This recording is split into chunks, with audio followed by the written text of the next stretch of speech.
आज की कहानी जो मैं आपको बताने वाला हूँ वो है मेरी छोटी बहन की। 11 साल पहले की बात है। यानी उसने जस्ट अपनी यानी वो नर्सिंग की डिग्री उसने कंप्लीट की थी। किया था पहले भंडारा में जॉब किया था, लेकिन फिर उसको एक अपॉर्चुनिटी मिली कि नागपुर जाने की, तो फिर वो चले गई नागपुर में। हम उसको छोड़ने के लिए वगैरह गए थे। नागपुर में बहुत बड़ा हॉस्पिटल था। उस हॉस्पिटल की बैक स्टोरी के बारे में कुछ भी अंदाजा नहीं था कि उसमें क्या हुआ है, कैसे क्या, हमको भी कुछ पता नहीं था उस टाइम पे। फिर वो जैसे गई वहां पे और काम करना स्टार्ट किया था, एक दिन उसको एक लड़की कहानी पता चली। वहां पे एक लड़की थी, ये जैसे ज्वाइन होने से यानी कुछ महीने पहले की बात है, नाइट शिफ्ट लगी थी। तो वो यानी कितने 5वीं मंजिल पे होगी और ज्यादा उस दिन उसको कुछ काम नहीं था। उधर से फोन आके पेशेंट आ रहा था, तो उसको नीचे जाना था। एक कुछ बज रहा था, तो फिर उसको छठे फ्लोर पे फिर जाना था। तो टाइम का अंदाजा कुछ पता नहीं था और उस टाइम पे बज गए थे 3।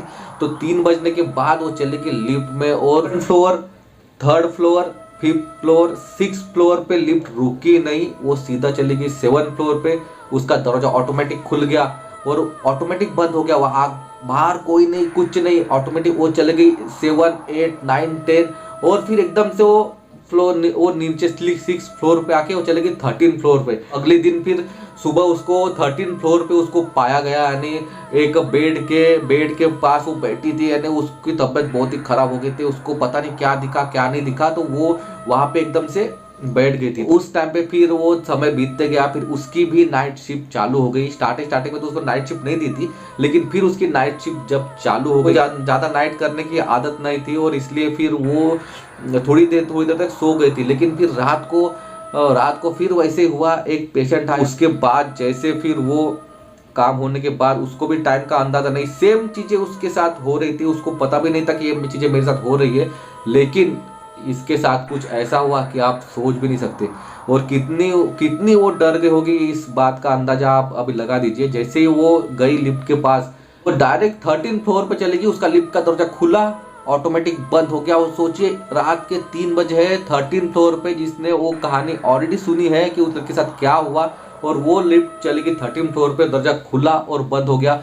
इतना ही नहीं, वो डर गई तो वो सीधा लिफ्ट जाके सीधा चली गई ग्राउंड फ्लोर पे, जहाँ पे वो मुर्दा घर था। वहां पे जाके वो लिफ्ट खुली और बंद हो गई। आप 1 मिनट के लिए सोचिए, अगर आप रात के 3 बजे एक लिफ्ट में बंद है, लिफ्ट सीधा आपको ले गई जहां पे आपको पता है कि 13 फ्लोर पे एक ऐसा ही कुछ हादसा हुआ था, और फिर वो सीधा चली गई नीचे ग्राउंड फ्लोर पे जहाँ पे मुर्दा घर है। ना डर लग जाएगा इंसान को। सोचिए आप उस समय भी। और फिर वो लिफ्ट चली गई सीधा वही 13 फ्लोर पे। मेरी बहन वो सहन नहीं कर पाई, उसी बेड के पास वो पाई गई।